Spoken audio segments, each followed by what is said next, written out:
소프트웨어는 계속 고치면 되잖아요. 근데 하드웨어는 실제로 하드웨어를 돌려서 테스트를 해봐야 되는데 매번 뭐 이렇게 웨이퍼에 찍어내서 새로 만들 수가 없잖아요. 그래서 자주 사용하는 것이 바로 FPGA라고 하는 겁니다. 실제로 주문형으로 반도체 칩을 만드는 거, 그게 바로 ASIC이라고 보시면 돼요. 그러니까 예전에 우리 그 비트코인 채굴할 때도 FPGA를 하는 사람도 있었지만 실제로 ASIC까지 떠가지고 실제로 이게 해시 함수를 아예 만들어가지고 빠르게 처리한 게 ASIC이 그렇게 만들면 훨씬 더 빠르기 때문이에요. 자체 AI 가속기가 필요하면은 야 우리는 이런 입력을 넣을 거고 요렇게 동작을 해가지고 요렇게 나오는 걸 만들고 싶어, 브로드컴 해줘 하면은 네 알겠습니다 고객님 해갖고 브로드컴이 만든다라는 거죠.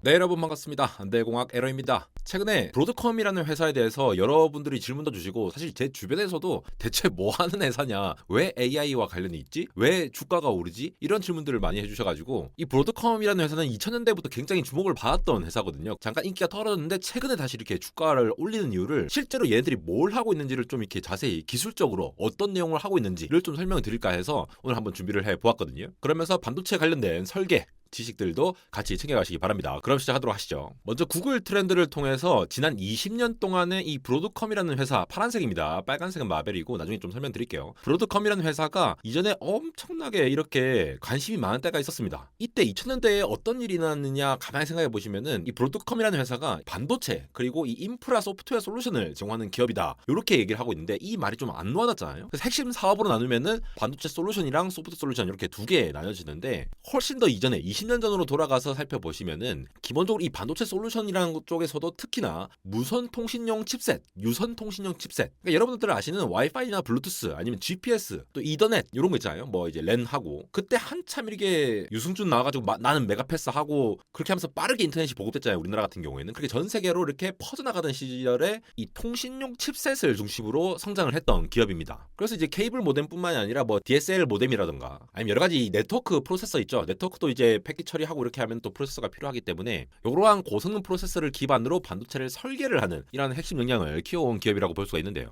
그리고 지금은 이제 시장이 더 이상 성장하지 않는데 이 멀티미디어 솔루션, 그러니까 셋톱박스 있죠. 디지털 TV용으로 그때 한참 보급되던 시기에 이런 것들 통신 장비를 주도로 해가지고 또 TV도 이제 HD TV, 디지털 TV로 막 이제 바꾸고 그랬었잖아요. 그때 이렇게 성장을 하다가 이게 시장이 포화가 되니까 이제 점차 이제 관심이 줄어들었죠. 그래서 가고 있는데 중간중간에 이렇게 막 튀기 시작합니다. 그러다가 최근에 이렇게 확 올랐다는 거죠. AI 관련해서 이게 올랐거든요. 마벨이라는 기업도 살짝 비슷한데 나중에 언급드리도록 하겠습니다. 그래서 전체를 나눠보면은 이 브로드컴이라는 회사 이거 2024년 1분기에 나온 거를 앱 이코노미에서 정리를 해주신 건데, 이 매출 기준으로 세미컨덕터 솔루션 이쪽 부분이 거진 75% 차지를 하고 있고 인프라스트럭처 소프트웨어 이쪽이 25% 차지하고 있습니다. 근데 이렇게 퉁쳐서 보면은 사실 이 브로드컴이 뭘 하는 회사인지 안 와닿거든요. 실제 기술이 어떤 것이 있느냐를 살펴볼 때 통신칩으로 커가지고 결국은 이 관련된 뭔가 반도체 관련된 걸 하고 있는데, 일단 우리 경쟁사를 먼저 정리를 한번 해보시면은 이 마벨이라든가 인텔 그리고 시스코 같은 이런 기업들이 어떤 걸 합니까? 우리 보통 예전에 데스크탑 PC 같은 거 키면은 랜카드라든가 이런 거 네트워크 장비 같은 거 초기화할 때 마벨 머시기 아니면 인텔 머시기, 우리나라 같은 경우는 주로 이렇게 백을 많이 받죠. 이렇게 주로 네트워크 쪽에 반도체를 통신칩을 설계하는 쪽으로 많이 했고, 거기에다 더 나아가서 최근에는 AI 가속기 관련해서도 브로드컴이 뭔가를 하고 있습니다. 주로 구글 같은 기업들 혹은 마이크로소프트나 아마존 같은 AWS 같은 클라우드 기업들의 자체 칩을 설계할 때 이 브로드컴이 자체 AI 칩을 설계를 할 수 있는, 좀 이따가 자세히 말씀드릴 ASIC을 설계를 하는 기업입니다. 그리고 앞서 이 통신칩 얘기를 했는데 이 데이터 센터에 들어가는 네트워크 장비들도 이 시스코나 마벨 같은 기업들하고 함께 경쟁사로서 이제 많이 하고 있죠. 그래서 데이터 센터를 운영하는 기업 혹은 클라우드 서비스를 하는 기업들한테 이런 네트워크 장비들을 계속 제공을 하고 있는 상황이 되겠습니다. 거기다가 더 나아가서 심지어 클라우드 업체가 고객사인 동시에 경쟁사입니다. 왜냐하면은 소프트웨어 솔루션을 제공을 한다라는 건데, 결국 우리가 이제 어떤 데이터 센터 서버가 있고 거기에서 어떤 가상화를 한다라거나 클라우드 인프라로 뭐 대기업이라든가 금융기관 아니면 헬스케어라든가 공공기관 쪽에서 이런 인프라스트럭처를 구성하는 일단 소프트웨어를 제공을 해야 되거든요. 중간 서버가 있고 여기서 딱딱딱 따가지고 모두가 접속해가지고 이 직원이 쓰고 저 직원이 쓰고 이렇게 다 공용으로 쓰고 하는 그런 시스템 자체를 제공하는데, 요게 그 유명한 VM웨어라는 기업을 인수를 함으로써 확장을 해 나가고 있고요. 이뿐만이 아니라 IBM이나 레드햇 같은 이러한 기업들 있잖아요. 그래서 대기업이나 IT 서비스를 제공하는 그런 기업들을 대상으로 엔터프라이즈의 인프라를 관리하는, 전반적으로 이 소프트웨어 인프라, IT 인프라를 관리하는 쪽으로 보시면 되겠죠.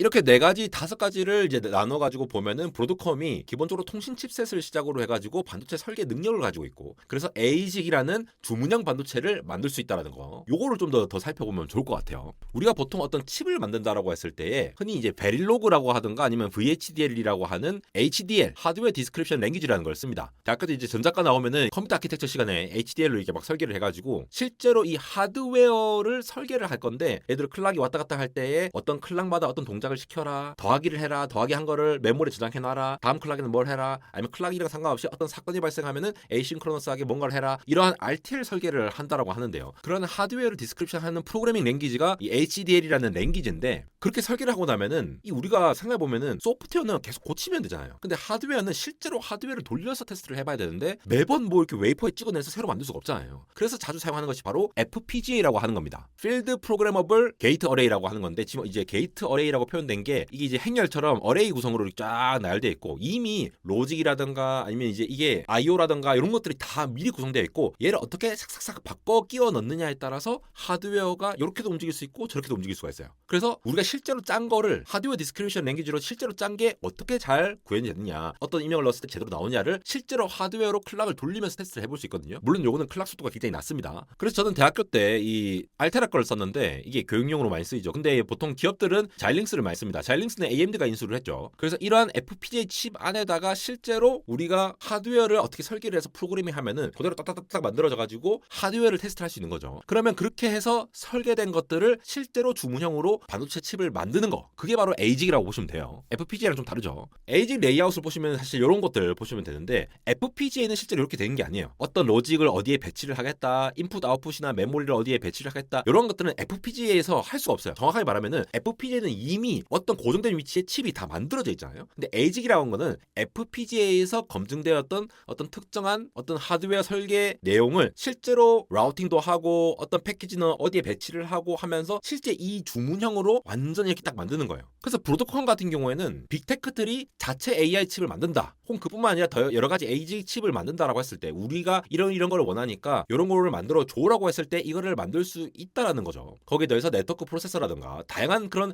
ASIC 기반의 핵심 역량을 가지고 있기 때문에 특정한 기능을 하는 거를 딱 만들어서 개발하고, 제조를 하는 거는 TSMC랑 많이 협력을 해요. 그래서 이제 만들어내는 거는 그쪽에서 하고 한다는 거죠. 글로벌 파운드리도 하고. 그러니까 FPGA는 이미 칩이 어느 정도 어떤 로직 블락이라든가 메모리 같은 거 이런 것들이 있으면은 그냥 문만 여닫으면서 이 통로를 막 이렇게 만들어주는 건데, ASIC은 처음부터 방 배치를 짝짝짝 해 나가는 거죠. 그러니까 당연히 이제 신호가 왔다 갔다 할 때에도 클락이 올라가고 내려가고 했을 때 신호들이 감쇄가 좀 적어지니까 클락을 훨씬 더 높이 해서 테스트를 할 수 있습니다. 훨씬 빨리 된다는 거죠, FPGA에 비해서. 그러니까 예전에 우리 그 비트코인 채굴 할 때도 FPGA를 하는 사람도 있었지만 실제로 ASIC까지 떠가지고 실제로 이게 해시 함수를 아예 만들어가지고 빠르게 처리한 게, ASIC이 그렇게 만들면 훨씬 더 빠르기 때문이에요. 이쯤 되면은 이제 브로드컴이 왜 주목을 받는가? 결국은 엔비디아가 엄청나게 앞서고 있잖아요. 엔비디아가 직접 설계한 GPU, 정확하게 말해서는 AI 가속기가 될 텐데, 그렇게 나오면서 하고 있는 반대급부로 온갖 빅테크들이 계속 엔비디아에 끌려가기는 힘드니까 자체 칩을 설계를 하고 있는데, 이 ASIC, Application Specific Integrated Circuit, 특정 목적을 위해 설계된 요 맞춤형 반도체 칩, 요거를 설계할 수 있는 역량이 있다 보니까 자체 AI 가속기가 필요하면은, 야 우리는 이런 입력을 넣을 거고 요렇게 동작을 해가지고 요렇게 나오는 걸 만들고 싶어, 브로드컴 해줘 하면은, 네 알겠습니다 고객님 해갖고 브로드컴이 만든다라는 거죠. 각자 요구사항이 다 다를 거잖아요. 그러니까 이 주문형 반도체라고 하는 게 여기에 딱 맞게 설계를 한다라는 거예요.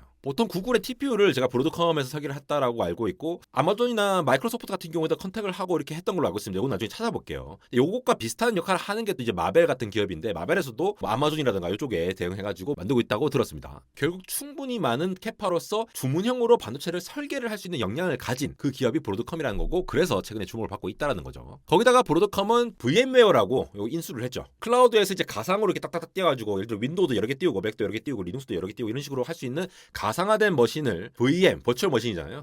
VM웨어라는 기업을 인수를 했는데, 결국 이것도 이제 경쟁사가 클라우드 3사, 마이크로소프트, 구글, 아마존입니다. 그래서 반도체 칩 설계 역량도 있는데 이 소프트웨어 솔루션까지 있다 보니까 현재 AI 포지션에서 AI 데이터 센터가 많이 구축이 되고 있잖아요. 그게 엔비디아 걸로 만들어지든 AMD나 인텔 걸로 만들어지든 혹은 자체 칩을 통해서 설계를 되든 간에 요거를 반도체 칩을 설계를 해야 되고 검증을 해야 될 거잖아요. 그리고 그리고 그러한 서버들을 운영을 할 때에도 뭔가 VM웨어라든가 솔루션을 제공할 수 있는 기업이다 보니까 AI 시대에 와서 2010년대에 네트워크 통신 쪽으로 딱 뜨다가 좀 줄어들었는데 다시 이렇게 오르고 있는 그러한 상황이 되겠습니다. 더 빠르게 더 전성비가 높은 칩을 설계를 하기 위해서 딱 맞는 칩을 설계를 하려다 보니까 ASIC 칩에 대한 요구가 커진다는 게 핵심이라고 보시면 되겠고요. 그래서 브로드컴에 대해서 다양한 얘기를 해봤는데 앞으로 이러한 역량이 점차 중요시 될 것 같습니다. 물론 ASIC도 AI에서 최적화되는 부분들이 있겠지만도 AI에 대한 수요가 커지면 커질수록 브로드컴이나 마벨 같은 회사들이 포지션이 상당히 괜찮은 부분이라서 또 한번 주목을 받은 회사가 아닐까 싶습니다. 이렇게 브로드컴이라는 회사를 소개해드리는 것을 빙자해서 FPGA와 ASIC의 차이를 설명드리고 있는 안대공학 에러였습니다.